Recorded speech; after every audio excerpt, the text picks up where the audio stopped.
Samedi 28 février 2026. Retenez bien cette date promise à être inscrite dans les livres d'histoire. Peut-être aussi importante pour le monde que fut la chute du mur de Berlin en 1989.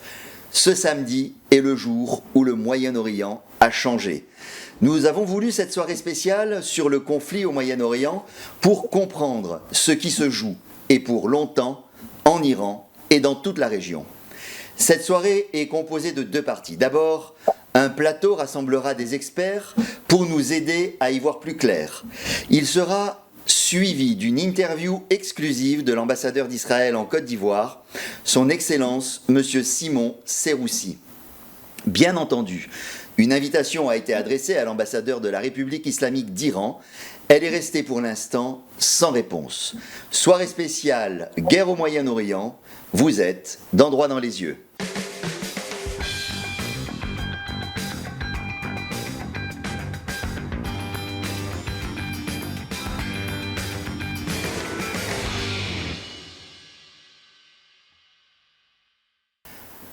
Aux petites heures de ce samedi 28 février, la foudre est tombée sur Téhéran. Les forces armées américaines et israéliennes ont littéralement décapité l'État islamique de la République d'Iran. Le numéro 1 et le numéro 2 du régime, à savoir le guide suprême, l'ayatollah Khamenei et le chef des gardiens de la révolution, sont tués. Mais aussi le chef des renseignements, le chef d'état-major des armées et bien d'autres. En tout, pas moins de 40 dignitaires ou hauts gradés éliminés en une seule frappe. Des scènes de liesse à Téhéran célèbrent la nouvelle, tandis que d'autres Iraniens pleurent celui qu'ils appelaient leur guide depuis 36 ans. Depuis lors, les armes n'ont cessé de parler. On dénombre plus de 2000 cibles en Iran depuis samedi. Les victimes, elles, ne sont plus seulement politiques ou militaires. La réplique de l'Iran est plus forte et plus large que prévu. Bombardement sur Israël, où l'on compte aussi des morts. Et plus surprenant, bombardement sur toutes les monarchies sunnites du Golfe, faisant craindre un embrasement de toute la région. Quelles sont les causes et les objectifs de cette guerre déclenchée par Donald Trump? Jusqu'à quand va-t-elle durer? Face au déluge, le régime des mollahs peut-il encore tenir longtemps? Et le peuple iranien prendra-t-il la rue? Enfin, à quoi ressemblera le Moyen-Orient qui sortira de ces bouleversements? Sur ce plateau, je vous présente le professeur Abdoulaye Bamba. Bonsoir, professeur. Bonsoir, Philippe. Professeur de Relations internationales à l'Université Félix Houphouët-Boigny et le professeur Prao Yao Séraphin. Bonsoir, professeur. Bonsoir, Philippe. Vous êtes professeur d'économie à l'Université Alassane Ouattara de Bouaké. Et puis, nous aurons en duplex de Paris M. Afshin Alavi, qui est membre du Conseil national de la résistance ivoirienne. Mais tout d'abord, je voudrais que nous nous rendions à Tel Aviv, où nous allons rejoindre Monsieur Élisée Akowendo, alias Fine Boy. Bonsoir, Élisée. Bonsoir. Bonsoir tout le monde. Vous Bonsoir, habitez dans la banlieue de Tel Aviv. Vous êtes marié, vous avez 3 enfants. C'est ça. Vous vivez depuis samedi au rythme des alertes qui se succèdent les unes derrière les autres, n'est-ce pas? C'est ça. Et depuis le samedi, comme tout le monde sait, et c'est vu et su de tous. Excusez-moi, Élisée, on voit votre doigt sur la caméra. Comment? On voit quelque chose sur la caméra, voilà, allez-y. Voilà, depuis le samedi, les bombes pleuvent ici en Israël. Et en tant qu'Ivoirien vivant et résidant ici en Israël, bon, c'est quelque chose de nouveau. Enfin, c'est pas quelque chose de nouveau, mais on a habitué et on vit au rythme des missiles, des alertes, de la maison aux abris. Voilà. Donc, depuis samedi, c'est tous les jours? C'est tous les jours pratiquement, mais il faut dire que le rythme a baissé. Et dans les débuts, dès les débuts de l'attaque, il y avait plus d'alertes, plus de missiles et de drones qui étaient lancés sur le territoire israélien. Mais maintenant, le rythme a diminué. Ça peut être plusieurs fois par jour? en fait, plusieurs fois par jour. Et ce qui est embêtant, souvent dans la nuit à 2 heures du matin avec les enfants, il faut se réveiller, il faut se lever, réveiller les enfants et courir tout de suite à l'abri. Et Dieu merci, parce qu'ici en Israël, bon, il y a un système d'alerte avant même que le missile arrive sur le territoire. Alors tout le monde, tous les citoyens, tous les résidents reçoivent un message pour vous dire que dans quelques minutes, il y aura une alarme. Alors vous devez vous rapprocher d'un abri. Et l'abri est-il loin de chez vous? Comment? L'abri est-il loin de chez vous? Et Dieu merci, l'abri est juste à l'entrée de ma maison. Donc c'est pratique. Et ces alertes, à chaque fois, elles peuvent durer combien de temps? Voilà, c'est pratique, mais c'est vraiment épuisant. C'est vrai Nerveusement? que... comment? Nerveusement épuisant? Vraiment épuisant parce que se réveiller à 2 heures du matin et dans la journée, dans tous les cas, selon le commandement intérieur, toutes les activités sont arrêtées, à part les activités nécessaires comme les hôpitaux, les supermarchés. Voilà, donc tout le monde est pratiquement à la maison, les enfants sont à la maison, ils prennent des cours sur Zoom à distance. Et et tout se passe bien tranquillement, voilà. Grâce Mais à quand Dieu. même, avec la peur au ventre, vous m'avez dit tout à l'heure, c'est effrayant. Franchement, c'est effrayant, mais on essaie de trouver des activités avec les enfants et pour ne pas qu'ils sentent ça, Quel âge ils ils ont, sentent vos la enfants? pression. Comment? Quel âge ont vos enfants? 9, 8 et 5 ans. Comment est-ce que vous les rassurez? Et bon, il faut leur dire que bon, faut dire que les enfants ici savent plus ou moins ce qui se passe. Il dit, mais il y a des méchants qui veulent nous faire du mal. On a dit non, il n'y a pas de problème. On parle d'autre chose, on met la musique. Et moi, en tant que musicien, bon, on met notre musique, même dans les abris, on a avec le téléphone, la musique, et puis bon, ça passe, quoi, tranquillement. Justement, vous êtes musicien, votre nom de scène c'est Fine Boy. C'est ça. Et évidemment, toutes les activités sont à l'arrêt, à part ce qu'il y a dans votre tête, la création. Voilà, c'est une période aussi pour les musiciens, les artistes. Moi, je suis chanteur, artiste, producteur. Et c'est une période de crise et qui nous permet aussi de créer. Même étant à la maison, il y a plus d'événements et comme auparavant. Alors, ça inspire. Quand on voit la résilience du peuple israélien, malgré cette situation de crise, tout le monde aide. Tu vois, des gens, la crise a commencé dans une période de fête. Juste avant la fête de Purim ici en Israël, qui est une fête comme le Mardi Gras dans d'autres pays, et où tout le monde se déguise, tout le monde fête, il y a la musique un peu partout. Alors, malgré ces situations de crise, malgré les alarmes, malgré le fait que tout le monde court de la maison à l'abri, de la rue à un abri, même dans les abris, les Israéliens ont fêté et nous aussi, la communauté aussi ivoirienne, on est toujours ensemble soudés. On a fêté, on s'est déguisé et aussi avec les enfants, avec la musique. Voilà. Dernière question, on a passé, on sent pas trop la crise en fait. Est-ce que vous avez eu des contacts avec les autorités ivoiriennes? Parce qu'il y a à peu près 300 Ivoiriens qui vivent en Israël, c'est une communauté, vous l'avez dit. Est-ce qu'il y a eu des contacts avec les autorités ivoiriennes sur place? Ou comment est-ce que vous vous informez? Dans la communauté ivoirienne, on a un groupe, on reste en contact par un groupe WhatsApp et les réseaux sociaux. Et on a organisé, tu sais, comme je disais, on vient de l'Afrique et on arrive ici, on a vu un pays un peu résilient et les Ivoiriens aussi savent être résilients,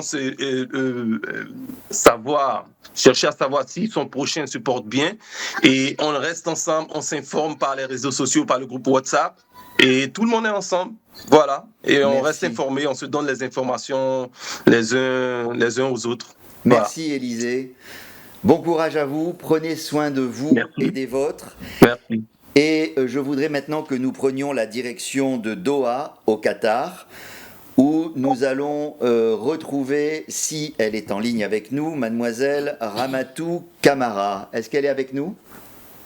Oui, bonsoir Philippe. Bonsoir Ramatou. Alors je vous présente, vous êtes ivoirienne. Bonsoir Ramatou, je vous vois maintenant.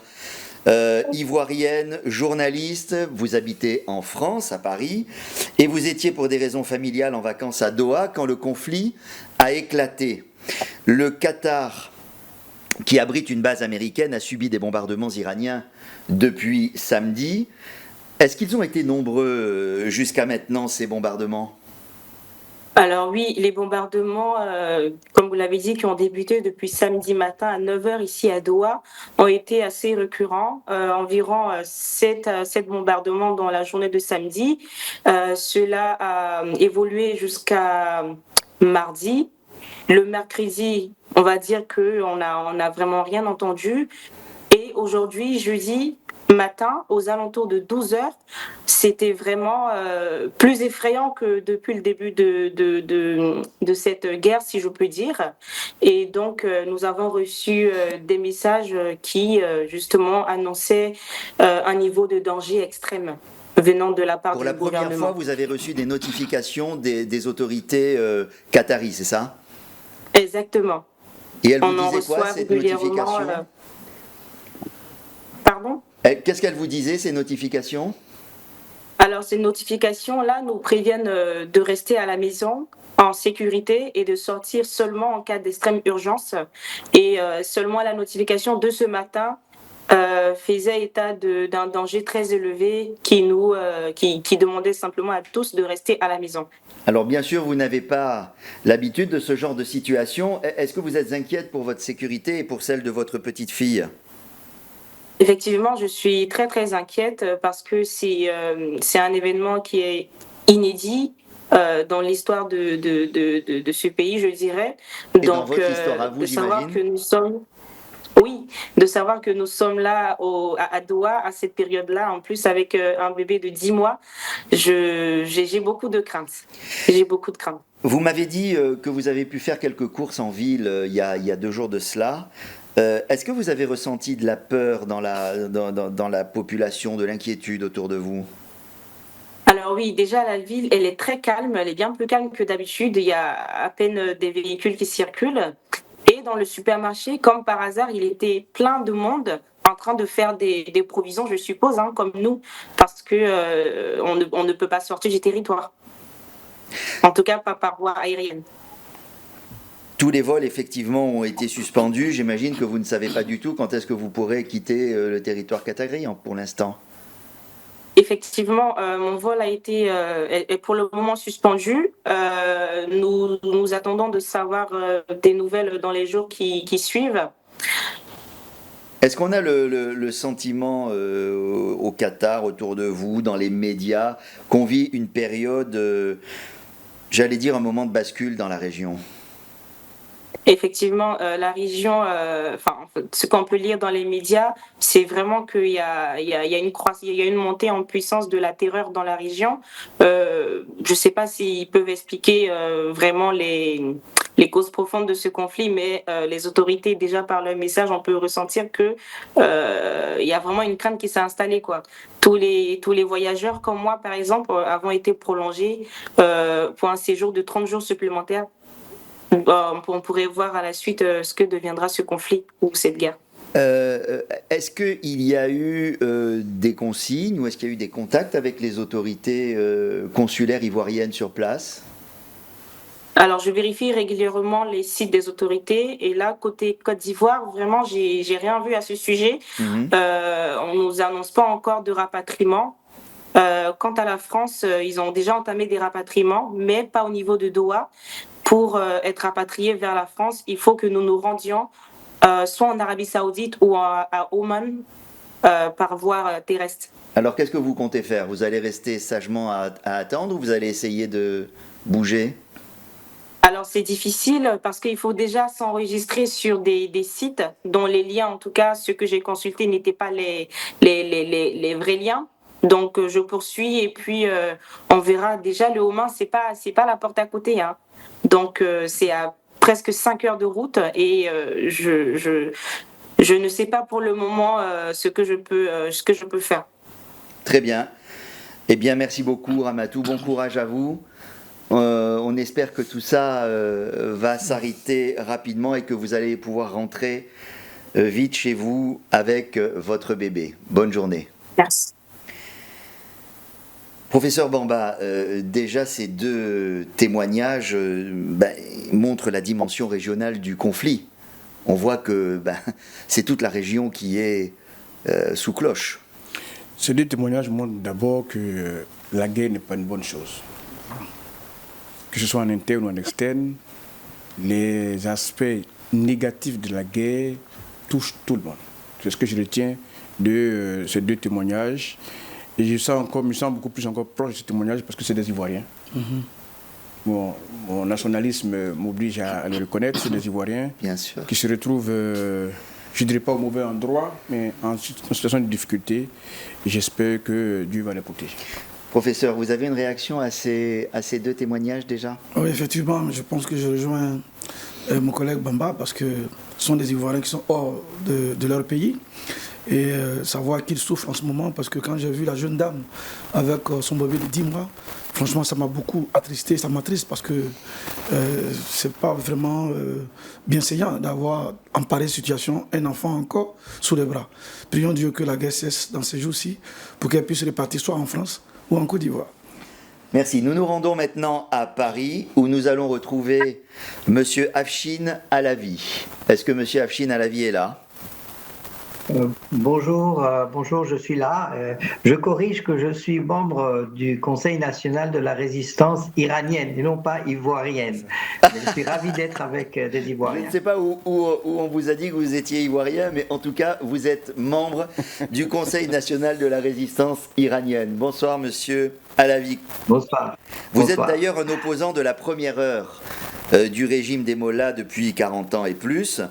Je voulais vous demander comment vous avez réagi lorsque vous avez appris la mort du guide Ali Khamenei. Est-ce que vous pensiez un jour vivre cet événement ?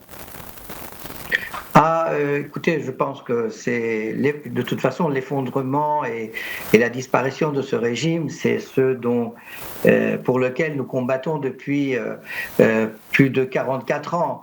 La mort de Khamenei, il marque en fait la fin de la tyrannie religieuse et ce régime qui est basé sur la suprématie d'un guide suprême religieux, une dictature religieuse, une théocratie dictatoriale. Et le moment maintenant, il est venu d'instaurer la liberté et la souveraineté du peuple iranien.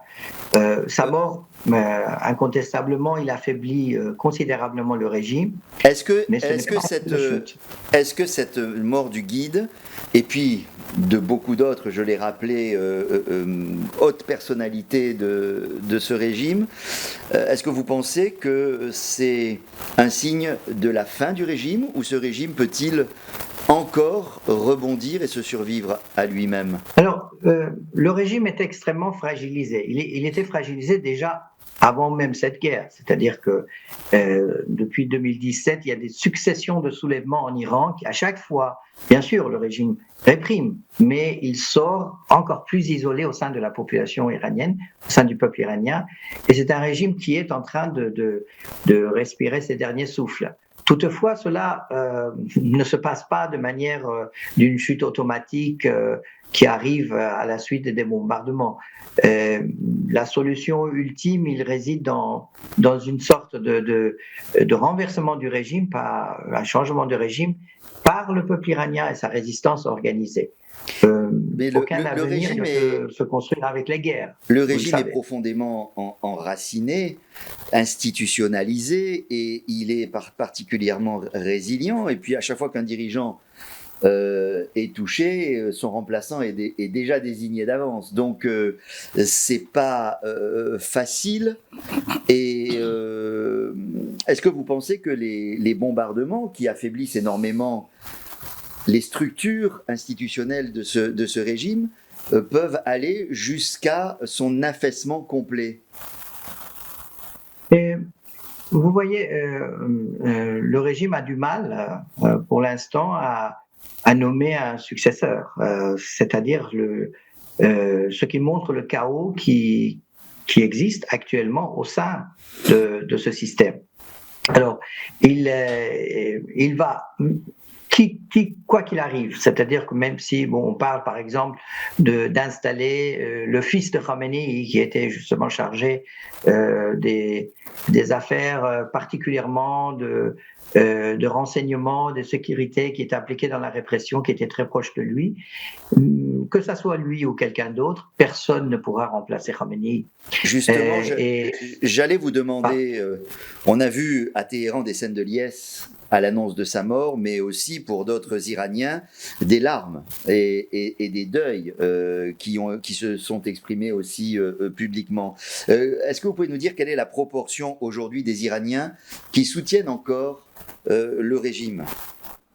Oui, c'est une extrême minorité qui très marginale dans la société iranienne, qui sont des gens qui bénéficient des largesses du régime, parce que ce sont des personnes qui sont impliquées dans la répression, dans la protection, les familles des gardiens de la révolution, des mollahs qui sont au pouvoir, ou des grandes firmes qui monopolisent l'ensemble de l'économie entre leurs mains.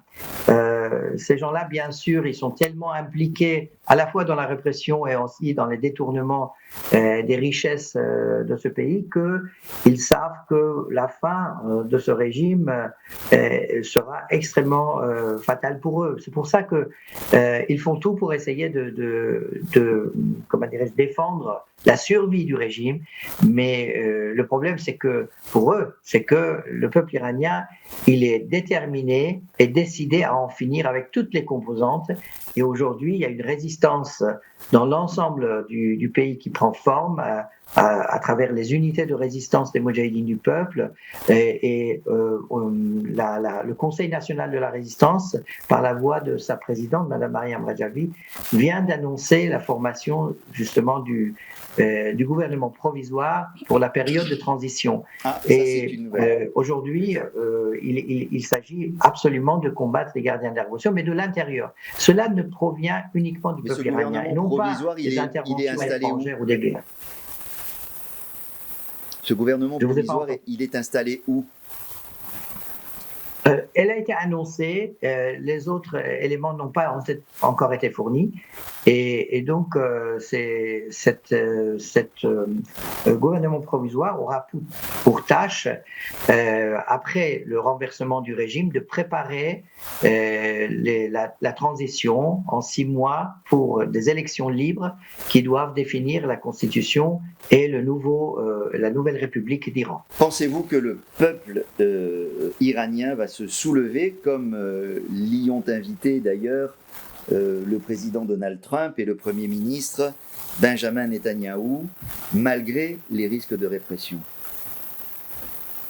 Et vous savez, sous les bombardements, il est très compliqué et difficile, alors qu'il y a beaucoup aussi de civils qui sont touchés par ces bombardements. Et d'ailleurs, le Conseil national de la résistance a appelé aux partis en prise à cette guerre d'épargner précisément les civils et les personnes qui sont et a demandé justement à la population d'aider les plus vulnérables pour essayer de les protéger. Vous savez, le peuple iranien n'a pas attendu cette guerre pour combattre le régime des mollahs et n'a pas attendu les appels d'extérieur. Je rappelle qu'il y a eu une répression il y a à peu près un mois et on dit qu'il y a au moins 30 000 personnes qui ont été tués durant cette répression. Donc justement, appeler les Iraniens à se soulever, même si on attend que les bombardements se calment, est-ce que c'est pas un peu les envoyer à l'abattoir? Et les appels de l'extérieur, que ça soit ceux dont vous avez cité, ou par exemple le fils du Shah qui lance des appels alors qu'il est aux États-Unis sans emprise sur ce qui se passe en Iran et sans force véritable à l'intérieur de l'Iran, c'est plutôt contre-productif. Le peuple iranien, il sait très bien comment agir. Il se soulève depuis plusieurs années contre le régime. Le soulèvement actuel n'a pas été arrêté par la répression. Souvenez-vous, je vous rappelle que les scènes de commémoration après le massacre qui a eu lieu en Iran, pour les hommages rendus aux martyrs, aux personnes qui ont été tuées dans les manifestations, et des milliers de gens à chaque fois reprenaient les mêmes slogans pour lesquels leurs proches avaient été tués et conspuaient le régime et déclaraient qu'ils vont se venger. Ça, c'est l'état d'esprit aujourd'hui du peuple iranien qui est décidé coûte que coûte à en finir avec le régime. C'est un grand peuple. Pour le renverser, il n'a pas besoin d'intervention étrangère, il peut le faire tout seul. Il est organisé, il y a des forces de résistance qui se battent chaque jour. Récemment, j'ai vu, il y a eu une trentaine d'opérations des unités de résistance des Moudjahidines dans l'ensemble du pays. Et aujourd'hui, tout le monde se mobilise précisément pour préparer à combattre les gardiens de la révolution. Et ce soulèvement et cette comment dirais-je, en quelque sorte révolution pour renverser le régime dictatorial des mollahs, est en train de changer de forme et d'aspect pour trouver les moyens appropriés pour pouvoir le faire de l'intérieur et par les Iraniens eux-mêmes. Je vous remercie, Monsieur Alavi. Vous restez avec nous. Je reviens vers vous tout à l'heure au fil de l'émission. Professeur Abdoulaye Bamba, on l'a entendu par la voix de Monsieur Alavi, le régime iranien est très fragilisé aujourd'hui. Est-ce que vous pensez qu'il puisse tenir? Alors moi, j'ai une autre lecture de la situation. Le régime iranien est fragilisé, certes, peut-être par les bombardements, parce qu'on est en période de guerre, donc le pays a été bombardé lourdement. Et donc forcément, cela a déstabilisé un peu les bases de l'État. Maintenant, remettre en cause même toutes les existences du régime, je vais relativiser un peu les choses. Parce Il est très institutionnalisé, très ancré. Justement. Et comme je le disais tout à l'heure, tous les successeurs de tous les postes sont déjà désignés, on va dire. Et oui, c'était un régime qui planifie tout. Je dirais que la petite chose qu'ils n'avaient pas planifiée, c'était la guerre des 12 jours. Ils savaient que ça allait arriver, mais à quel moment? Mais pour ce qui est de cette guerre, ils ont eu le temps de se préparer et de préparer ces différents scénarios qui fait que même si on pense que le régime est fragilisé, il ne faut pas sous-estimer le régime. On avait cru comprendre que les États-Unis et l'Iran étaient sur le point quasiment de finaliser un accord sur le nucléaire, des négociations étaient en cours. Alors pourquoi, à votre avis, Donald Trump a-t-il déclenché cette attaque surprise, on va dire? Mais ce n'est pas la première fois. Ce n'est pas la première fois. Lors de la guerre des 12 jours, Donald Trump a donné l'impression aux Iraniens... La guerre des 12 jours, c'était en juin 2025, il y a un an, voilà. Même pas un an. Donald Trump avait donné l'impression qu'il voulait négocier avec les Iraniens lorsqu'il allait bombarder les 2 bases nucléaires. Alors, pour ce qui, cette fois-ci, il y a plusieurs hypothèses qu'on pourrait avancer. Et je l'ai écouté lui-même ce matin. Il disait qu'il pensait que l'Iran allait attaquer le premier. Donc, il a anticipé. Première hypothèse.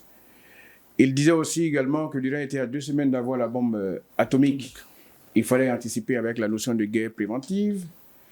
Alors que les Iraniens ont cru à un moment donné, aujourd'hui je pourrais dire naïvement, à la voie diplomatique et sans occulter la dimension militaire où ils étaient déjà prêts. Mais ils ont pensé qu'il y avait une possibilité sur le chemin diplomatique d'aboutir à un accord. Et il y a une troisième hypothèse, c'est que les Américains et les Israéliens ont pensé qu'ils étaient insincères dans la négociation, puisque apparemment ils étaient en train de préparer des abris encore plus profonds pour mettre les matières fissiles plus à l'abri. Philippe, lorsque vous avez des déclarations venant des autorités américaines et israéliennes qui vous disent que nous n'accepterons jamais que l'Iran ait la bombe atomique, au moment où les autorités iraniennes disent que nous ne sommes pas intéressés par la bombe atomique, quand vous avez des déclarations de Trump qui montrent à tout point de vue, avec l'armada qui arrive, vous ne pouvez pas rester les bras croisés. Vous êtes obligé de prendre des dispositions. Et ce sont ces dispositions que ces autorités iraniennes prenaient. Et c'est ce qui pourrait peut-être amener les gens à dire qu'il n'y avait pas de sincérité. Mais moi, j'ai pensé à un moment donné, en tout cas, qu'ils voulaient une solution diplomatique, surtout avec l'arrivée de l'armada américaine. Ils ont pensé qu'il fallait donc éviter ce scénario de guerre, trouver au moins un accord, peut-être un repli pour eux à un moment donné. Donc moi, je pense plus à la sincérité des autorités iraniennes et moins à la sincérité de Donald Trump. Professeur Prao Yao Séraphin, est-ce que vous ne pensez pas qu'il y a eu aussi une part d'opportunisme de la part de Donald Trump dans cette décision d'attaquer, parce que ses services lui auraient signalé la possibilité d'une fenêtre de tir, puisqu'ils auraient appris l'existence d'une réunion du guide suprême avec tout son état-major, et qui se sont dit, bon, c'est maintenant ou jamais. Et effectivement, j'allais en venir parce que moi, je crois, comme professeur Bamba, aussi à la sincérité des autorités iraniennes. Il ne faut pas douter. Je ne suis pas sûr que M. Alavi, à l'autre bout du fil, se croit à la sincérité des autorités iraniennes. Absolument pas. Il peut intervenir après. Non, je vais vous donner la parole tout de suite. Hein. Voilà. Je crois à ça parce qu'effectivement, on peut l'interpréter autrement.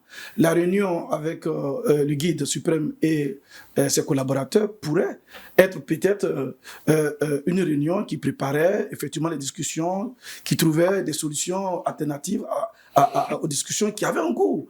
Monsieur Donald Trump, avec ce qui nous a habitués en tout cas à voir, rappelez-vous qu'il a rencontré avec toutes les photos du monde entier le président russe, et puis quelques jours après, il a commencé à l'insulter comme si de rien n'était. Et donc je pense qu'aujourd'hui, il faut faire très attention, Philippe. Et regardez ce qui s'est passé dans l'Orient. L'Orient est une partie du monde entier qui est très complexe. De Gaulle l'a dit, vers l'Orient très complexe, je vole avec des idées simples. Il faut faire très attention. Regardez ce qui s'est passé en Libye avec la mort de Kadhafi. Regardez aujourd'hui la Libye. Regardez ce qui s'est passé avec Saddam Hussein. Regardez aujourd'hui l'Irak qui peine à se reconstruire. Donc, faisons très très attention quand il s'agit de cette partie du monde. Je pense que, comme a dit mon collègue, il faut qu'on fasse très attention. Monsieur Afshin Alavi, je vous donne la parole pour réagir à la sincérité ou pas des autorités iraniennes dans la négociation sur le nucléaire.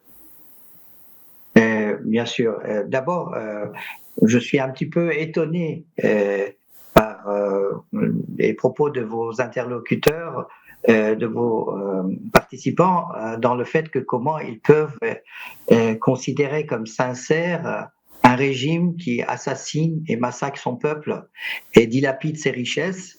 Et depuis 47 ans, il est en train d'exercer une dictature extrêmement féroce et détourne toutes les valeurs pour lesquelles ce peuple se sacrifie aujourd'hui.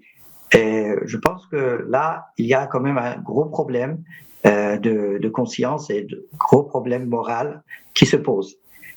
Toutefois, pour ce qui concerne le régime, vous savez que le programme nucléaire du régime a été dévoilé par l'existence du Conseil national de la résistance iranienne, et il n'y a pas de doute que cette guerre a éclaté à propos du programme nucléaire et balistique du régime clérical. Il n'a pas d'autre objectif à son origine, et donc c'est pour amener le régime probablement à la table des négociations, tout simplement. Dans le calcul des pays occidentaux ou des États-Unis, certainement, ils sont amenés au fait que le régime était en train de leur mener en bateau, ce qu'il a toujours fait en fait avec les Occidentaux pendant les négociations.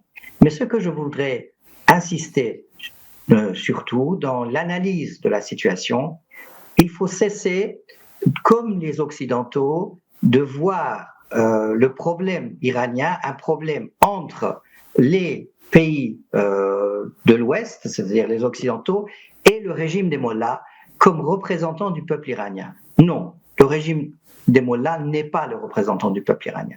L'Iran ne se reconnaît pas à ce régime, il se reconnaît à son peuple. Et prendre en considération le troisième facteur déterminant que tout le monde a toujours ignoré, à commencer par les gouvernements américains ou européens, c'est ce que veut le peuple iranien et cette volonté qu'il essaye d'exercer avec courage et dans un isolement total, parce que chacun pense, chacun tire à ses agendas et pour ses intérêts.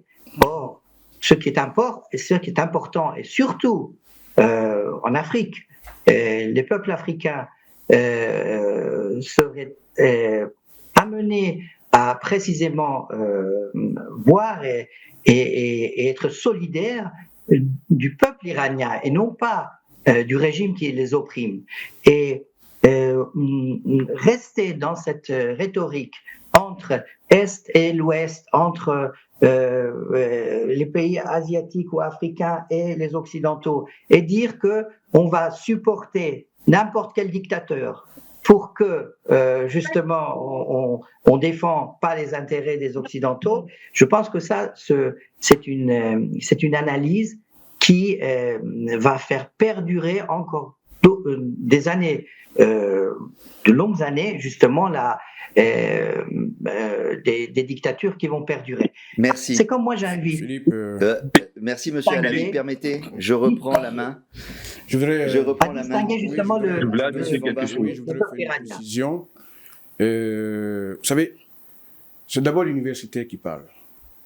Oui, je rappelle que vous êtes professeur de relations internationales. C'est d'abord l'université qui parle. Et là, j'ai en face de moi un opposant au régime iranien. J'avoue que le débat, il n'est pas très équilibré parce que si j'avais de l'autre côté un partisan du régime, alors j'aurais pu faire la part des choses. Donc, je voudrais vraiment le rassurer pour dire que je n'ai rien contre ce qu'ils font, mais je veux vraiment avoir une option beaucoup plus objective de l'université que je suis. Et nous avons interpellé tout à l'heure en tant qu'Africains, oui, l'Afrique aussi a subi les affres des puissances occidentales. L'Afrique a connu des milliers et des milliers de morts. L'Afrique a été colonisée, l'Afrique a connu des milliers de morts. La domination des puissances occidentales, l'Afrique l'a également connue. Certains chefs d'État africains qui militaient pour le bonheur de leur peuple ont été parfois traités par les puissances occidentales comme des dictateurs, ont été éliminés. Donc, sur cette question, je souhaiterais vraiment rester, moi, sur le chemin de l'université. Alors justement, voilà. on va rester sur le chemin de l'université, même si, même en tant qu'universitaire, on peut rejoindre le président Macron en disant, je le cite, « L'histoire ne pleure jamais les bourreaux de leur peuple », mais y compris ceux qui condamnent l'action américano-israélienne. En revanche, nombreux sont ceux qui se demandent où sont passés le droit international et l'ONU. En d'autres termes, l'intervention américaine et israélienne est-elle légale du point de vue du droit international ? Du point de vue du droit international, je dirais non. Parce que plus de 190 pays se sont retrouvés au sein d'une institution qui est considérée aujourd'hui comme une tribune où on peut débattre de tous les problèmes du monde. Cette institution s'appelle l'ONU. Et tous les pays membres de l'ONU sont tenus de respecter la charte de l'ONU. La charte qui dit que l'usage de la force est interdit à deux exceptions près. La première, c'est la légitime défense, et la deuxième, c'est l'autorisation du Conseil de sécurité. Est-ce que Israël, par exemple, n'est pas légitime à invoquer la légitime défense? Israël a parlé plutôt de guerre préventive. Les États-Unis, Donald Trump l'a dit lorsqu'on lui a parlé. En cas de guerre préventive. Je viens. Les États-Unis, on a posé la question du droit international à Donald Trump. Il a dit que le droit international pour lui, c'est sa conscience. On a l'impression que... Vous voulez dire que c'est le bon vouloir du pays le plus puissant? C'est le bon vouloir de celui qui dirige le pays le plus puissant. C'est un peu différent. C'est pas sûr que tous les Américains sont pour cette guerre que Donald Trump est en train de mener. Donc, ce que je veux dire, c'est que le droit international a été mis de côté. C'est pas la première fois d'ailleurs pour les États-Unis. Quand vous prenez la guerre en Irak, le Premier ministre en son temps, Dominique de Villepin, merci, s'était opposé donc à cette intervention unilatérale. Donc, les États-Unis ont très souvent considéré le droit international à géométrie variable, en fonction des contextes. Quand ça les arrange, on l'utilise. Quand ça ne les arrange pas, on met de côté. Et ça, Israël également, si je prends la résolution 242 de l'ONU, Israël jusqu'à aujourd'hui n'a jamais respecté cette résolution. Israël, avec le soutien des États-Unis, bafoue très souvent le droit international et jusqu'à présent, rien n'est fait. Que pensez-vous de la réaction officielle du gouvernement de la Côte d'Ivoire qui n'a cité personne et qui condamne toutes les violences, c'est-à-dire à la fois l'attaque contre l'Iran et les ripostes de l'Iran contre Israël et les pays du Golfe? C'est une réaction très mesurée? Oui, très mesurée, mais le gouvernement ivoirien est conscient que la guerre n'arrange personne. Donc, le discours officiel du gouvernement ivoirien s'inscrit dans cette dynamique. Une autre façon de voir ce discours, c'est que chez nous en Afrique, ici, on dit que quand les éléphants se battent, L'herbe. voilà. Donc, la Côte d'Ivoire. Quand les éléphants se battent, pardon. Ben, c'est l'herbe qui prend les conséquences. Ah oui, il y a plus. Oui. Donc, vous voyez, il y a plusieurs manières d'interpréter ce discours. La guerre n'est pas une bonne chose. Et puis, c'est de grandes puissances qui se battent. Nous, on n'a pas les moyens pour intervenir. Tout ce qu'on peut faire, c'est de souhaiter donc qu'il y ait la fin des hostilités. Et puis sur le droit, moi je voulais intervenir un peu sur le premier point, le droit international qui est piétiné par le président Trump. On a l'impression que, en tout cas sous sa mandature, Égypte c'est Pharaon, Pharaon c'est Égypte. C'est-à-dire ce qu'il décide, c'est ce qu'il fait. Et c'est pas bien. Pour un grand pays comme les États-Unis qui devrait, à mon humble avis, avoir une conscience morale dont parle M. Alavi, et puis bon, avoir un comportement quand même vertueux. Est-ce que vous avez le sentiment que le monde est en train de devenir une jungle où règne la loi du plus fort? Oui, c'est un état de nature où le plus fort mange le plus faible. Et moi, en tant qu'Africain, quand je vois nos États très faibles, moi j'ai peur. C'est ce que Ousmane Sonko a dit la fois dernière, en disant que si le droit international est piétiné, si le multilatéralisme n'est plus respecté, ben vous voyez, on dit chez nous quand le bois vert est frappé, quand c'est là du bois sec. Et donc du coup, nous, pays africains, nous avons peur quand on piétine de la sorte, en tout cas les traités internationaux et le droit international. Quand il s'agit d'Afrique, là on court tout de suite, attendons d'abord les décisions du Conseil de sécurité, mais quand il s'agit de pays comme Israël, ben, on n'attend pas la réunion du Conseil de sécurité. On va tout de suite, au péril même de la vie de certaines personnes, et puis bon, on piétine sur le droit international pour tuer. Monsieur Afshin Alavi, je reviens vers vous pour vous demander si la manière dont tout ceci s'est fait, on va dire, un peu au mépris du droit international, ce qui est assez généralement condamné, y compris en Europe, où vous résidez. Est-ce que cela vous importe ou pas du tout?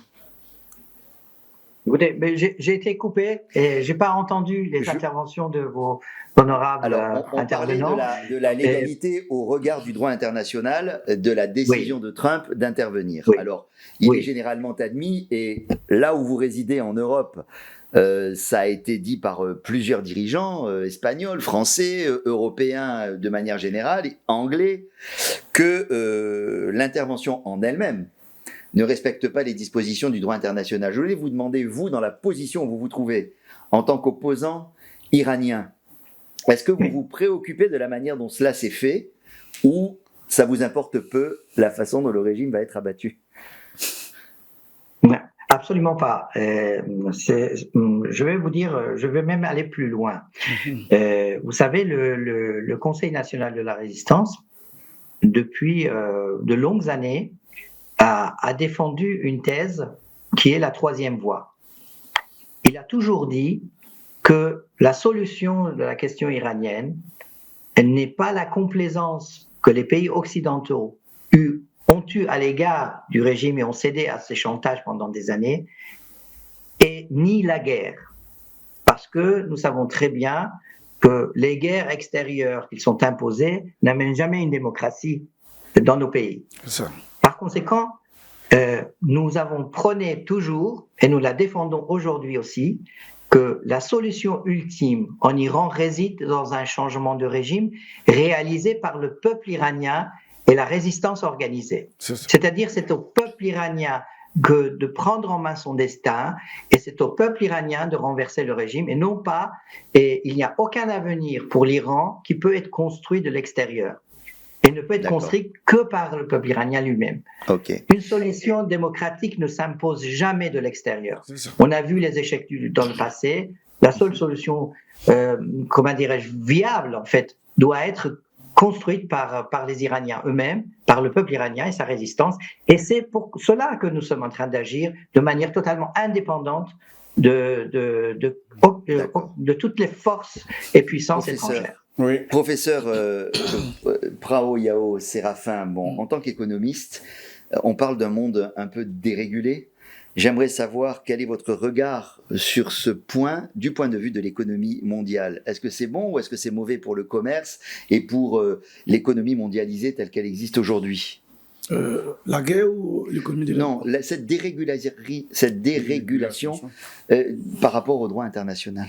Bon, je pense que logiquement, la dérégulation s'entend comme le démantèlement des règles. Mais je pense que ce n'est pas une bonne chose.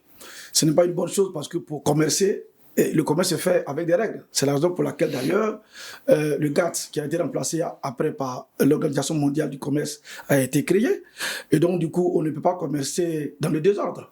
Et donc je pense que c'est dans le bon ordre que nous pouvons commercer. Donc du coup, cette façon autoritaire de mener les affaires au niveau de la politique mondiale, je pense, ne s'accommode pas avec une économie vertueuse. Donc de mon point de vue, je pense que l'économie va de pair avec l'érection des règles. Et donc je pense qu'au niveau des grandes puissances, il va falloir qu'on respecte un peu les règles. Dominique de Villepin, auquel vous faisiez allusion, qui est un ancien Premier ministre français et puis un diplomate expérimenté, a dit les États-Unis vont payer très cher, il a dit ça il y a 2 jours, les États-Unis vont payer très cher cet oubli d'un ordre international construit. Est-ce que vous êtes d'accord avec ça? Il sous-entend par là que finalement c'est comme une fuite en avant et qu'ils vont être obligés finalement de rentrer dans une logique d'intervention un peu partout. Oui, il y a cette façon de voir la chose, mais il y a une autre façon de voir également. Il commence à avoir une prise de conscience des autres pays qui comprennent que l'unilatéralisme imposé par les États-Unis doit prendre fin. Des pays comme la Chine, comme la Russie, parle beaucoup plus de multilatéralisme. Et donc, si ces pays-là parviennent demain à s'accorder avec les pays africains ou la plupart des pays africains, je crains fort qu'on tende vers la fin de la superpuissance américaine et même de la fin de l'empire américain. Donc, il y a cette forme d'arrogance, cette forme d'unilatéralisme des États-Unis peut être un signe du début de la fin des États-Unis. Sur les objectifs qui ont été affichés par les États-Unis et par Israël sur le déclenchement de cette guerre, outre l'élimination de la menace nucléaire, l'élimination de la menace balistique, c'est-à-dire les bombes à longue portée, il y a aussi le changement de régime dont Trump a parlé et dont Benjamin Netanyahou a parlé. Mais est-ce que vous avez l'impression que les 2 pays sur ce sujet sont sur la même longueur d'onde, parfaitement sur la même longueur d'onde? Oui, il y a une forme de coordination au niveau des éléments de langage. Trump l'a dit clairement. Si on change le régime et qu'on a un régime ami, ce régime ami est ami aux États-Unis et ami à Israël, puisque Israël dit que l'Iran est une menace pour son existence. Moi, j'ai l'impression qu'ils ne sont pas exactement sur la même longueur d'onde parce que les États-Unis commencent à dire qu'ils pourraient éventuellement parler avec des gens qui pourraient parler business avec des gens qui pourraient être mis en place, même si le régime n'est pas changé. Et alors que pour Israël, c'est existentiel, ce changement. Je suis d'accord avec vous, Philippe, parce que... Mais il ne m'a pas laissé terminer, en fait. Ah, pardon. Parce que Donald Trump, lui, il est beaucoup affairiste que, on va dire, politique dans sa madanture. Parce que quand vous prenez effectivement Netanyahou, lui, il milite pour la paix d'Israël, la sécurité existentielle même d'Israël. Et donc, du coup, on l'a vu avec notre compatriote Élysée, qui dit que même le bébé en Israël pense que les autres sont des méchants qui veulent les tuer. Et donc, du coup, c'est dans cette dynamique que M. Netanyahou est. Il faut diminuer ou tuer effectivement ce Satan-là pour que Israël puisse vivre en paix. On va dire que pour Trump, c'est moins grave que le régime tombe ou pas. C'est ça. Pour Trump, attention, il faut un régime qui est en fait un peu modéré, mais même s'il n'est pas effectivement en antagonisme, je veux dire, à 100%, et que Trump peut faire des affaires avec ce régime. Regardez ce qui se passe aujourd'hui au Venezuela. Vous pensez c'est ce que j'allais vous demander. Voilà, est-ce que vous pensez qu'un scénario à la Venezuela où on décapite la tête de l'État et on discute avec ceux qui restent, c'est envisageable? Mais c'est envisageable. Et je pense qu'on va vers là. Ce matin, j'ai eu un journaliste iranien qui a intervenu sur une chaîne concurrente à vous, et il a dit que selon les informations recueillies sur New York Times, et les renseignements généraux iraniens et la CIA, actuellement où je vous parle, sont en discussion pour trouver un accord. Donc, vous voyez, et je pense qu'ils vont trouver le juste milieu. Parce qu'on ne peut pas balayer du revers de la main une institution qui est ancrée. Parce que les mots-là sont là depuis 80 quand même. Et donc, du coup, ce n'est même pas bon, même politiquement, pour l'avenir du pays. Donc, ils vont trouver un consensus où la personne qui serait là pourrait faire le deal avec les États-Unis et en même temps aussi ne pas être en animosité avec l'État d'Israël. Je pense qu'on va vers là. Vous vouliez ajouter quelque chose? Oui, tout à l'heure, j'avais été interrompu. En fait, ce que je voulais dire, il n'y a aucune opposition à trouver l'homme idéal pour Trump, qui serait l'homme idéal pour Israël. Parce qu'il y a une convergence de vues des deux pays. Depuis 1979, les États-Unis n'ont jamais accepté cette défaite face à l'Iran. C'est ça. Il y a ce sentiment de revanche, il y a ce sentiment que c'est le seul pays aujourd'hui qui affiche cette résistance vis-à-vis des États-Unis. Alors il faut trouver des politiques, des personnes beaucoup plus amies, beaucoup plus conciliantes.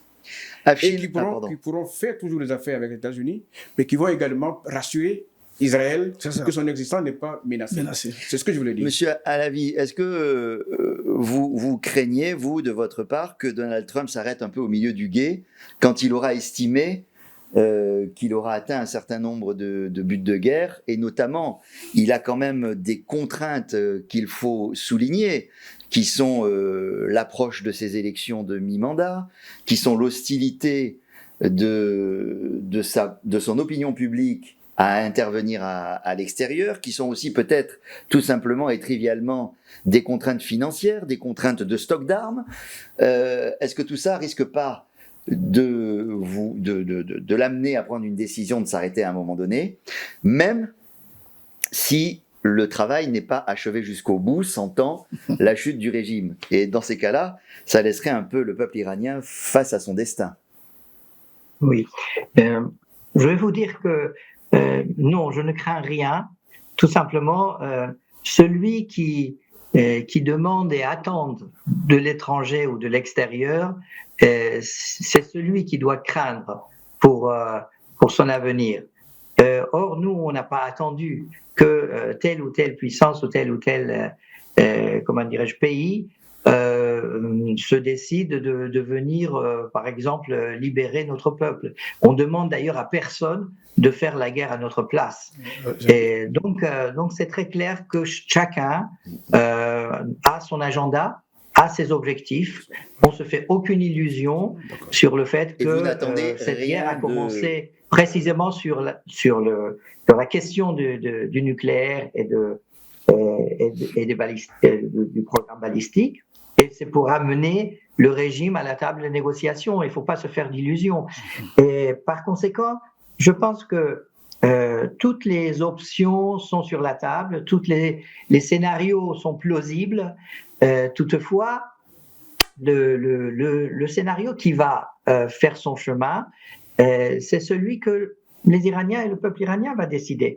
Imaginons que, par exemple, ce régime qui est aux abois, j'insiste là-dessus, parce que je vois actuellement la situation à l'intérieur et il n'arrive plus à contrôler la situation dans le pays. Imaginons que ce régime arrive à nommer un successeur. Ce successeur, comme à la fin du règne du Shah, où le Shah a fui le pays et il a placé un premier ministre qu'il a nommé pour faire perdurer le régime.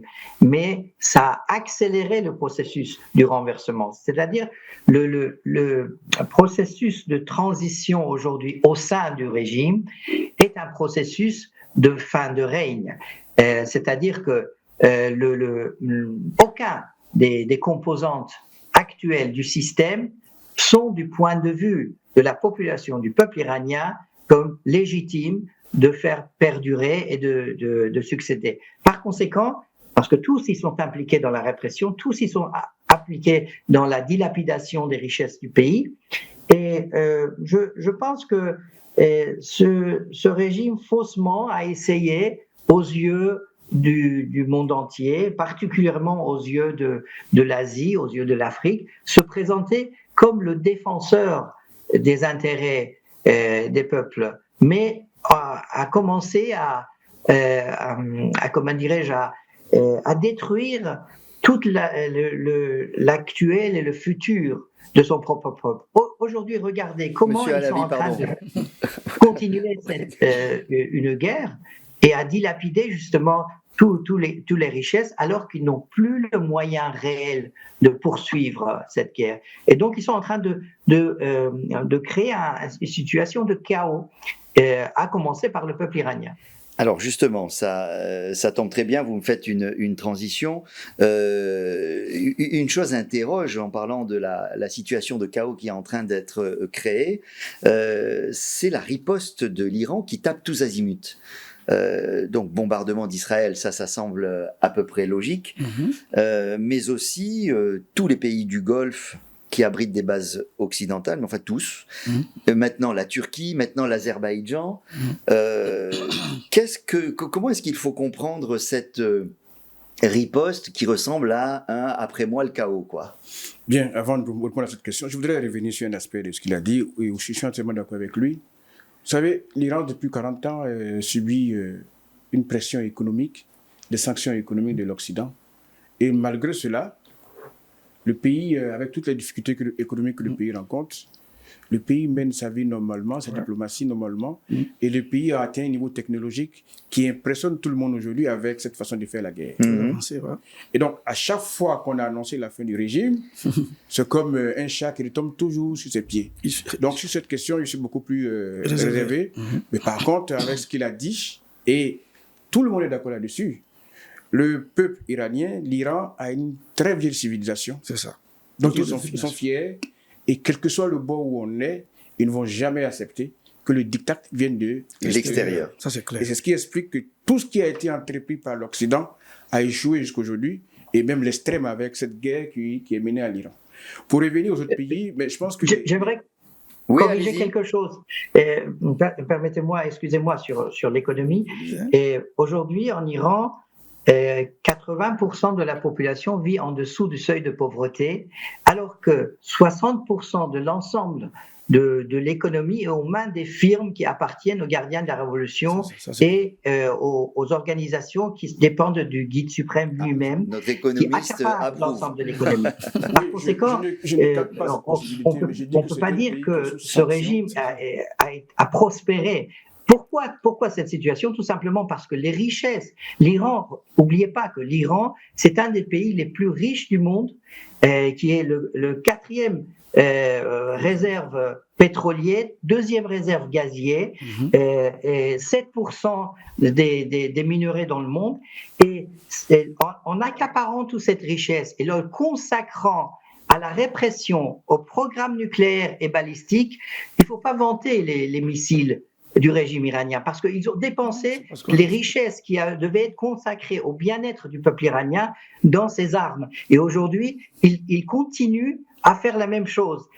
C'est la ligne que Khomeini leur a dictée, et ils sont en train de continuer. Par conséquent, le peuple iranien souffre précisément de tous ces détournements de fonds. Vous savez, dans le budget actuel du régime, près de 30% est consacré à la répression et aux affaires militaires. D'accord. Je reviens au sujet sur la riposte. Je reviens au sujet sur la riposte iranienne. Je disais tous azimuts. Est-ce que c'est une fuite en avant, une sorte d'après moi le déluge? Philippe, quand vous prenez une carte de la région, oui, justement, on a la carte. Vous avez des bases militaires américaines qui encerclent l'Iran. C'est ça. C'est pas fait pour assurer le régime iranien. C'est clair. Vous avez des pays arabes, musulmans, hostiles au régime iranien. C'est pas fait pour assurer l'Iran. Vous avez donc ces bases militaires, les avions américains décollent de ces bases militaires pour venir bombarder l'Iran. Donc l'Iran estime que les voisins qui donc prêtent le flanc aux États-Unis, il y a lieu donc d'aller bombarder ces bases militaires pour rassurer, pour se sécuriser. Voilà l'objectif. Voilà la carte où il y a à peu près tous les bombardements. Voilà.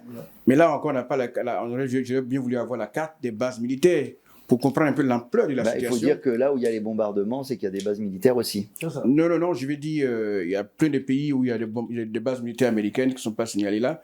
Mais je vais dire que ce n'est pas fait pour rassurer l'Iran. Donc du coup, cette hostilité entre l'Iran et ses voisins va se traduire par ces bombardements, mais la plupart des bombardements iraniens, et ils l'ont dit eux-mêmes, c'est surtout viser les endroits où se trouvent des militaires. Mais ou des est-ce qu'il n'y a pas responsables. aussi l'intention de commettre un maximum de dégâts dans les pays alentours pour inciter ces pays du Golfe à demander à Trump Effectivement, d'arrêter il les frais? y a une dimension économique. Ouais, Parce que quand, justement. quand Iran bombarde par exemple Qatar, et il bombarde Qatar au niveau des infrastructures gazières, quand vous prenez aujourd'hui le gaz qui vient du Qatar, c'est 175 milliards de mètres cubes par an. C'est énorme. Aujourd'hui, par exemple, l'Europe pleure, la Chine pleure, l'Inde pleure, et tout le monde pleure parce qu'effectivement. Parce qu'il n'y a plus de transit, d'approvisionnement. On va y venir tout de suite. Est-ce que l'Iran peut compter Philippe, même là encore, elle a vu la dimension économique. Certains pays arabes musulmans commencent déjà à critiquer la posture américaine en disant « vous ne nous protégez pas ». On s'est fait bombarder, vous ne nous protégez pas. Exactement. Est-ce que l'Iran peut compter sur ses alliés? J'aimerais dire un mot là-dessus. Oui, allez-y. Je pense que vous avez parfaitement raison de dire que le régime, en fait, il est en train d'agir dans une logique d'intimidation, de provocation. Bien sûr, il a ses prétextes. Je ne cache pas que les pays qui ont été touchés mais avaient des bases, etc. Vous avez parfaitement raison. Mais le régime, il n'a pas aujourd'hui les moyens de ses ambitions. Ses réserves et ses limites de missiles ne sont pas intarissables. Et ce qu'il est en train de faire, c'est uniquement par l'intimidation, la même chose qu'il faisait à l'intérieur avec la répression, essayer de trouver une porte de sortie. Et donc, alors qu'il est à bout de souffle, il est en train de provoquer. Cette logique montre que tant que ce régime est toujours là, il va continuer à semer le chaos. N'oublions pas, n'essayons pas de victimiser trop le régime, parce qu'il ne faut pas oublier que c'est ce régime qui a créé et exporté l'intégrisme et sa pensée dans la région, notamment à travers les proxys, et a toujours essayé de créer des guerres, notamment en On va définir les proxys, c'est-à-dire les organisations chiites en Irak, les Houthis, le Hamas palestinien et le Hezbollah libanais qui entourent Israël. Oui, mais un jour, le régime se vantait d'avoir 5 capitales arabes sous son emprise. Et donc, c'est cette volonté de créer des troupes, des guerres, et d'implanter jusqu'en Afrique, précisément, son idéologie et comment dirais-je, son emprise expansionniste, est aujourd'hui quelque chose qui doit inquiéter énormément les peuples de la région. Et par conséquent, je pense que ils sont en train de récolter ce qu'ils ont semé eux-mêmes. Est-ce que oui. À votre avis, et puis nos invités sur le plateau, l'Iran peut compter sur ses alliés russes et chinois? Et de quelle manière? Cette alliance entre le régime et la Chine et la Russie ne sont pas des alliances stratégiques. C'est des intérêts qui sont des intérêts, par exemple avec la vente du pétrole aux Chinois ou avec cette convergence de vues dans la guerre en Ukraine avec les drones qui ont été fournis à la Russie. Mais je pense que cette alliance ne va pas jusqu'à ce que la Chine ou la Russie mettent en danger leurs intérêts pour sauver le régime des Mollahs. Qu'est-ce que vous en pensez sur le plateau? Oui, moi je pense la même chose, parce que il n'y a pas longtemps, le président Poutine avait déclaré la même chose. Il a dit que le régime iranien a refusé de rentrer dans un deal stratégique militairement avec la Russie. Donc du coup, eux, ils préfèrent adopter une posture effectivement un peu neutre. Quant à la Chine, c'est effectivement au niveau économique, puisque plus de 80% effectivement de ses importations de pétrole viennent de l'Iran. Donc c'est de ce point de vue que nous avons, enfin que ces pays-là ont, je vais dire, des relations économiques, mais pas militaires. Ajouter une chose sur ce sujet? Oui, certainement qu'on ne verra pas de soldats chinois sur le sol iranien, mais aujourd'hui, beaucoup d'informations convergent dans le sens où l'Iran, dans cette posture de guerre contre les États-Unis et Israël, bénéficie aujourd'hui d'un soutien logistique de la part des Chinois qui les aide beaucoup plus dans le ciblage des objectifs qu'ils ont atteints à travers les bombardements. Donc oui, la Russie et la Chine apportent un soutien, parce que même quand il y a eu le soulèvement à l'intérieur au début de l'année, les informations qu'on a, c'est que c'est grâce à la Russie et la Chine que le régime a réussi à stabiliser, à maîtriser le satellite Starlink de Elon Musk. Donc, il y a un soutien. Mais on ne verra pas des soldats russes. On ne verra pas des soldats russes ou chinois comme les Américains l'ont fait par ailleurs. Ils sont beaucoup plus, on va dire, beaucoup plus nuancés, un peu soft, on va dire. Mais en termes de renseignement, de logistique, il y a un soutien évident dont bénéficie. Je voudrais en venir, professeur Prao Yao Séraphin, sur les conséquences économiques de cette guerre qui semble déjà particulièrement lourde. Alors qu'elle a commencé il y a à peine 5 jours. D'abord, on y faisait référence tout à l'heure, le détroit d'Ormuz est bloqué, le trafic est totalement stoppé. On parle de plus de 150 tankers et porte-containers bloqués dans le golfe Persique. Ça a quelles conséquences? Parce que c'est par là que transite 20% du pétrole consommé dans le monde. Exactement. Déjà, vous avez vu qu'il y a eu une augmentation déjà du prix du pétrole, du baril. Ça a augmenté déjà. Même si ce n'est pas très... enfin, je veux dire, l'augmentation n'est pas majeure, mais parce que les agents économiques ont anticipé rationnellement, effectivement, cette guerre. C'est la raison pour laquelle vous ne voyez pas que ça a augmenté comme en 2022, lors du déclenchement de la crise avec l'Ukraine. Mais on voit bien que le prix du baril de pétrole a augmenté. Deuxièmement, vous savez bien qu'avec le passage de 20%, donc 20 millions au moins de barils de pétrole passent par le détroit d'Ormuz. Donc aujourd'hui, avec le blocage qu'on a, bon, même si vous contournez par le cap de Bonne-Espérance, cela donne un surcoût. Donc, de facto... Je me permets, vous faites référence au cap de Bonne-Espérance, j'avais envie de vous poser la question, j'en profite. Est-ce que le fait de contourner la route et de passer par contourner toute l'Afrique, est-ce que ça pourrait bénéficier aux ports africains? Oui, ça peut bénéficier aux ports africains immédiatement. Les pays qui ont accès à la mer côtière, exactement. Donc, quand vous prenez par exemple... Donc il pourrait y avoir de façon assez inattendue un certain bénéfice de cette guerre pour l'Afrique. On appelle ça un effet de détournement de commerce. On peut en profiter, mais sauf que les armateurs trouvent qu'il y aura un surcoût. Et même s'ils passent par là, c'est vrai que quand on fait la balance, nous allons perdre. Donc, pour vous dire que cela va créer la première conséquence, c'est l'augmentation des prix. Or, quand les prix vont augmenter au niveau international, c'est un engrenage. C'est un engrenage parce que au niveau des industriels, nous avons besoin effectivement du pétrole. Au niveau des agriculteurs, nous avons besoin du pétrole. Dans tous les secteurs, nous avons besoin du pétrole. Et puis, il y a l'affaire de Qatar Energy, qui est le 3e plus gros exportateur de gaz liquéfié, qui a suspendu sa production parce qu'il a reçu des bombes iraniennes sur ses installations. Et ça a eu pour conséquence immédiate une augmentation de 50% du prix du gaz en Europe. Quelles conséquences ça va avoir chez nous, ça? Bon, chez nous... Bon, je pense que ça va être un peu... C'est le pétrole qui va avoir un effet parce que le gaz, nous en Côte d'Ivoire déjà... On en a un peu et on importe un peu auprès de notre voisin nigérian, le Nigeria. Donc du coup, on peut amortir le choc si d'aventure le gouvernement aidait un peu en termes de subventions. Mais... moi, je pense que c'est au niveau du pétrole qu'on va avoir des soucis, en fait. Parce que nous importons beaucoup en Côte d'Ivoire. En 2024, par exemple, nous avons importé... Bon, maintenant, on a trouvé des ressources de pétrole en Côte d'Ivoire, mais peut-être c'est le temps que tout ça se mette en... Ce n'est pas automatiquement.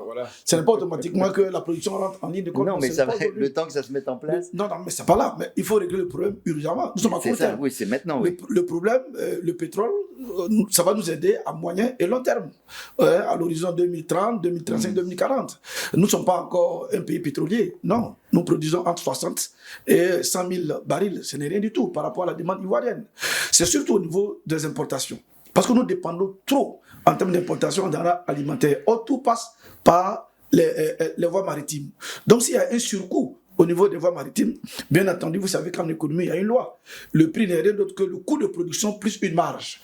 Et donc, du coup, mécaniquement, les prix vont augmenter. Ça veut dire le riz, les produits laitiers, les denrées alimentaires, tout ça va augmenter. Et puis après, ça peut jouer sur la croissance économique. Un petit rappel, la guerre entre la Russie et l'Ukraine, on a subi les affres de cette guerre avec des taux d'inflation. Tout à fait. Donc, il ne faut pas du tout écarter cette possibilité. Oui, c'est clair. Donc, si le prix du baril augmente, c'est une chaîne, tout va se suivre. C'est ça. Un autre point que je voulais vous faire commenter, professeur, c'est l'augmentation du cours de l'or depuis 4 jours, l'augmentation du cours du dollar et l'augmentation du pétrole, évidemment. Comment est-ce qu'on interprète, en tout cas, les deux premiers là? Non, c'est ce qu'on appelle, c'est un détour vers les valeurs refuges. En fait, lorsqu'il y a une guerre, donc les cours boursiers dévissent.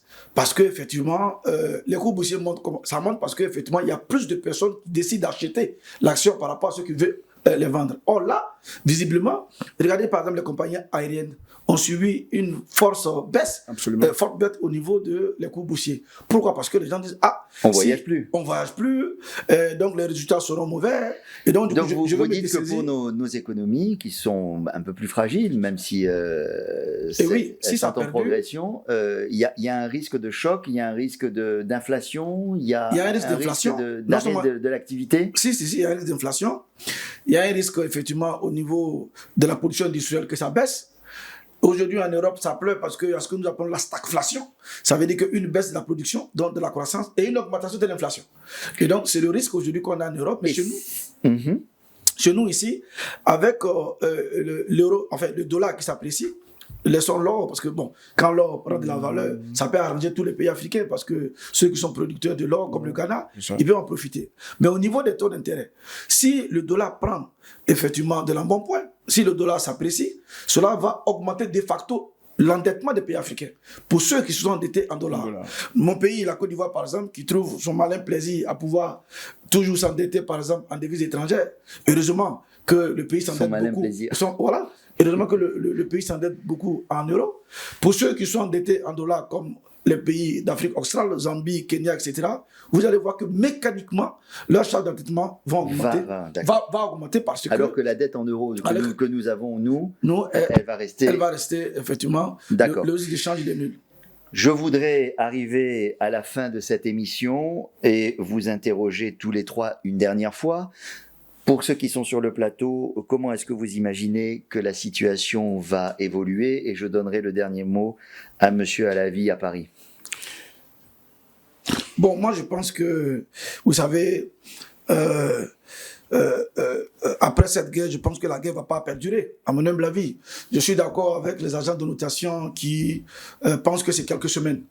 Comme je vous l'ai dit, je pense qu'aujourd'hui où nous parlons sur ce plateau, je pense qu'il y a des hautes autorités iraniennes et américaines et israéliennes qui sont en train de discuter. Parce que c'est pour le bien de l'économie internationale. Je pense que M. Trump n'est pas quand même, excusez-moi, dupe. Il sait bien que là se joue quand même l'avenir de la stabilité économique internationale et même monétaire. Et donc, du coup, je pense qu'ils vont mettre bas la terre avec les frappes que mène aujourd'hui l'Iran et surtout la dimension économique, la guerre économique que l'Iran mène en frappant, par exemple, Qatar. Qatar qui mobilise immédiatement les importations vers la Chine et l'Inde, quand même des grands pays. Je pense que c'est une façon d'appeler les États-Unis et Israël à la table de négociation. Je crois dur comme fer que dans les jours à venir, nous aurons un accord, et en tout cas pour le bonheur de la population mondiale.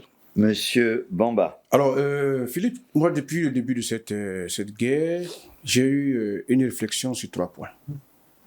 On assiste à un silence de conscience. Plus personne n'a le courage de crier, de critiquer. On assiste à un bafouement du droit international, et puis on a moins de grands hommes d'État qui pouvaient prendre leur bâton de pèlerin et dire les choses telles que c'est. Aujourd'hui, on a plus de Il y a chefs l'Espagnol qui a parlé. et il est plus ou moins isolé. Aujourd'hui, tous ceux qu'on a font des calculs. Ils ont leur calculateur avec eux. Ils regardent, si je parle ici, qu'est-ce que ça va apporter. On oublie l'essentiel. L'essentiel, c'est l'humanité. C'est la vie humaine qui est détruite de part et d'autre. Et donc, comme l'a dit mon collègue, j'espère que très rapidement, les leaders, les acteurs vont se retrouver autour d'une table.